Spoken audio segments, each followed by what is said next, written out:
ఒక హతసాక్షి చనిపోతే, ఒక వ్యక్తి చనిపోతే అప్పుడు చరిత్ర మార్చబడింది. అప్పటి వరకు మనుషులు మారలే. యేసుక్రీస్తు ప్రభుల వారు అనే ప్రేమమయుడు చనిపోతే క్రైస్తవులు పుట్టుకొచ్చారు.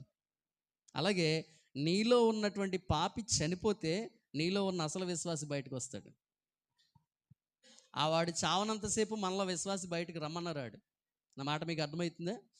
హతసాక్షులు తయారైతేనే అసలు సిసలైన క్రైస్తవులు బయటకు వస్తారు.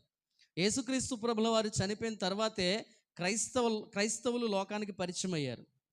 నాలో నీలో ఉన్నటువంటి పాపి మరణిస్తేనే నూతనమైనటువంటి జీవితము, క్రొత్త వ్యక్తి, క్రొత్త క్రైస్తవ జీవితం బయటికి వస్తుంది. కాబట్టి ఒక వాక్యం చదవండి. యోహాను సువార్త 15వ అధ్యాయము 13వ వచనాన్ని మనం చదువుకుందాం. ఈ వాక్యం చదువుకుని ప్రార్థన చేసుకుందాం.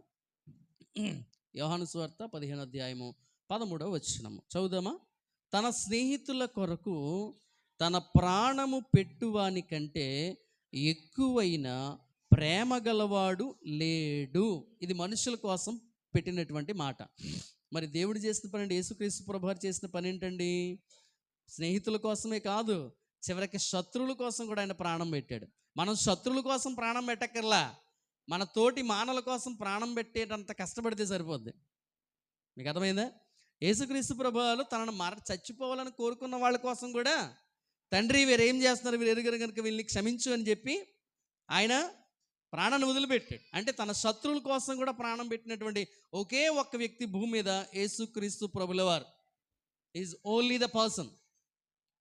మనల్ని అలా చేయమట్లా. కేవలము నిన్ను నమ్ముకున్న వాళ్ళ కొరకు, నిన్ను ప్రేమించే వాళ్ళ కొరకు, నీ స్నేహితుల కొరకు, నువ్వే ఆధారమని బతుకుతున్న వాళ్ళ కోసం చచ్చిపోక్కర్లా. చచ్చిపోయేటంతగా కష్టపడు చాలు, దేవుడిని ఆశీర్వదిస్తాడు. దేవుడికి స్తుతి కలుగును గాక. కానీ ఈరోజు లోకంలో ఏం జరుగుతుంది తెలుసా?